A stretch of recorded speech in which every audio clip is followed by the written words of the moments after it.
Well, greetings, everyone. Thank you for keeping it on our channel, CK Sports. From wherever you are watching us from, it might be in Africa, Uganda, Kenya, Tanzania, East Africa, Europe, Asia, South America, and North America. I must commend you and say that you are doing a wonderful job. But now, CK Sports, we are based in Kampala, Uganda, the co-hosts for the 2027 Africa Cup of Nations alongside Kenya and Tanzania. That will be in June and July of 2027. And what we do on this channel, we talk about a lot that happens in the world of sports, so with a huge bias on football, African football, I must say. And once in a while, we try to take it beyond the African borders. And because Uganda, Kenya, and Tanzania are getting themselves ready to host the 2027 African Cup of Nations, we found ourselves that we are in a situation where every now and then we will be bringing you all the updates you need to know as those two countries continue to prepare themselves for that competition, the biggest sporting event on the African continent. And because of that, we have decided to dedicate a weekly show to the Africa Cup of Nations, a show that we will be calling the Pamoja Show. Now, the Pamoja Show will be focusing on the preparations of the two East Africa, or rather on the three East African countries, but also we'll also be looking at what's making headlines elsewhere on the African continent. Now, what has been trending in the region, and Kenya to be specific, is that over the weekend, Kenyan President William Ruto, who is seeking, by the way, a second and a final term in office, did spare time and spent a lot of his weekend, or Sunday in particular, in Western Kenya, Kisii to be specific, where he spent time, watched a local game between Shabana Football Club, who were taking on Gucha Stars FC. Now, Kisii, we are told, is an area currently a virgin area. It is an area where politically it did vote for the late Raila Odinga. And since he has passed on, we are told it is an area currently that is virgin and up for the taking. The reason why President William Ruto has decided to go ahead of his opponents and get into that area, look at the needs of the people, take care of those needs with hope that they will be able to vote him into office again when August 2027 does come around. And of course, like we said, for his second and final term in office. And how is he doing that? He is doing that through sports. Now, they do have a football team that plays in the Kenya Premier League. That is Shabana FC. And we are told that Shabana FC, as we speak at the moment, it is the third biggest or third most popular football club in Kenya. That is after Gor Mahia, together with FC Leopards. And because it is one of those biggest clubs in Kenya, it has a lot of following in Western Kenya, to be specific, but also in the Kisii area. And we are told it is a community club of some sort. Now, while he was there over the weekend, the President William Ruto did promise a number of things, promises that got the people excited, the fans of the football club, the locals, but also probably people who will be voting for him when elections do come around in August. For starters, this one he didn't promise. He did deliver a brand new bus that is supposed to be used by this football team when it comes to their transportation for games, of course, home games, away games, and stuff like that. And maybe what was also very exciting about that is that when the bus was being delivered to a full packed stadium, the President, William Ruto, was actually the one who was driving the bus. So that is one of the promises already delivered to the football club and those who are governing the football club. But we are told that he also gave the football club a boost of 20 million Kenyan shillings to try and take care of their needs, probably in the final stages of the current Kenya Premier League season, but also money that should be taking care of a few things here and there, bills and stuff like that. The president did promise, or he pledged, that he is going to be supporting the football club with 1 billion Kenyan shillings to upgrade their facility. Their facility can take up to 15,000 spectators. Now, William Ruto wants that facility upgraded to the level of an international facility.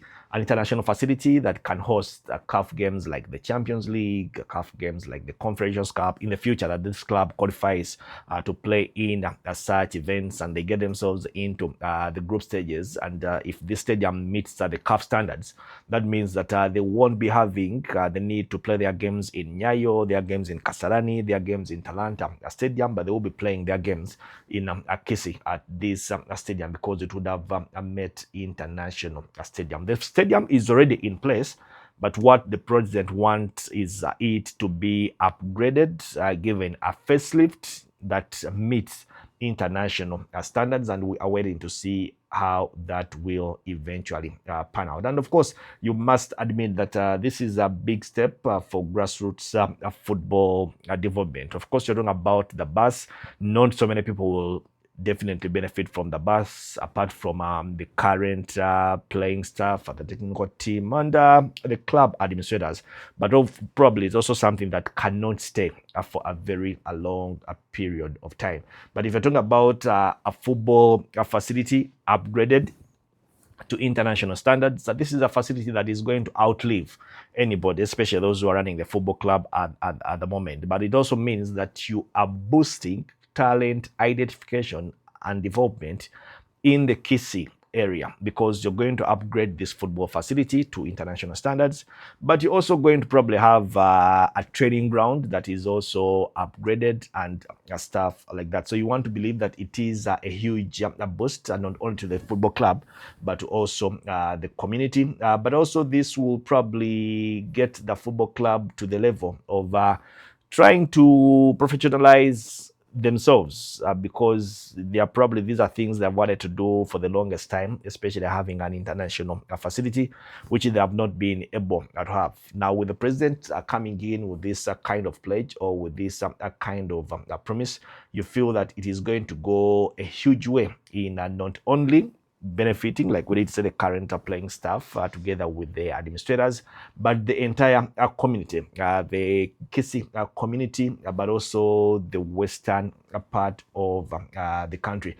Yesterday, the fans that turned out to watch the president, to watch the football club rather, to listen to the president, was very huge. And you want to feel that as Shabana also gets themselves into that direction of professionalizing themselves, getting their house in order.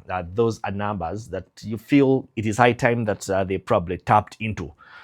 Getting to things like fund registrations, things like improving a database, because at the end of the day, these are things that are going to be very crucial when you're going out there looking for sponsors, because like we've always said time and again, sponsors deal with numbers. You're upgrading your facility that can accommodate at least up to 50,000 spectators, but you want to believe it's a community that has much more than that, and everyone can be brought on board in different aspects here and there. And you want to believe that this should not only happen because it is the political season, but this is something that the people who are running this football club need to use as a way of uplifting themselves. I mean, you are considered the third most biggest football club in the country, outside Gor Mahia, outside the Leopards. The difference between you and the other two is the fact that the other two have championships to show off. They have also been, you would say, good representation of Kenyan football beyond the Kenyan borders. Just recently, we've had Nairobi United also coming into the picture, also coming into the equation. The other season, they won the FA Cup. They went on to the continent. They found themselves in the group stages of the Confederations Cup. You want to believe that those heights that Shabana Football Club should be aiming for. And this kind of boost, having a stadium in place, if it ever gets to see the light of day, having things like transportation sorted, getting a boost of the 20 million Kenyan shillings from the president. These are all things that can be used to organize yourself internally. Think of revenue streams that can actually go a long way in improving you as a football club, both on the pitch to be competitive, but also off the pitch, especially when it comes to issues like improving your revenue streams and stuff like that. But you also feel that government is getting involved in sports this time around deliberately. Yes, people might say that the President William Ruto is using this campaign season to probably also prove to the people of Kenya that he can deliver. But you want to believe that still when he does win the election and he moves on, the things or the legacy that he's going to leave behind, especially on the sports front, is one that is going to stay for a very long period of time. Today we are talking about Kisii because of what has been promised, but we should remember that the president has also been promising having different sports facilities in different parts of Kenya. Outside the Talanta Stadium, which is probably going to be one of, if not the best sports or football facility in the region, Kasarani Stadium that is getting a facelift, Nyayo Stadium because of the 2027 Africa Cup of Nations. There has been promise in different parts of the country when it comes to sports facilities, when it comes to football facilities. The one in Gusii that has been promised to Shabana is one of just the latest. So sports people will probably look back and say the time William Ruto was a president in this Kenyan country, much as there are things that others believe that he failed as a leader, but on the sports front, you want to say that he has scored with flying colors, and only those who will come after him can probably build on that and see how they eventually take it to the next level. But personally, I must say, I'm excited with how the Africa Cup of Nations is changing the football or sports landscape in the region, not only in Kenya, because what is happening in Kenya is happening in Uganda, is happening in Tanzania. The sports infrastructure that has been developed or that has come up because of the 2027 Africa Cup of Nations is one that is, without a doubt, going to be used to identify, nurture, and develop talent when the Africa Cup of Nations is played and done. These facilities are going to stay, and it is upon us who are in charge of these facilities to make sure that we do get the best out of them. That's all the time I had for you today.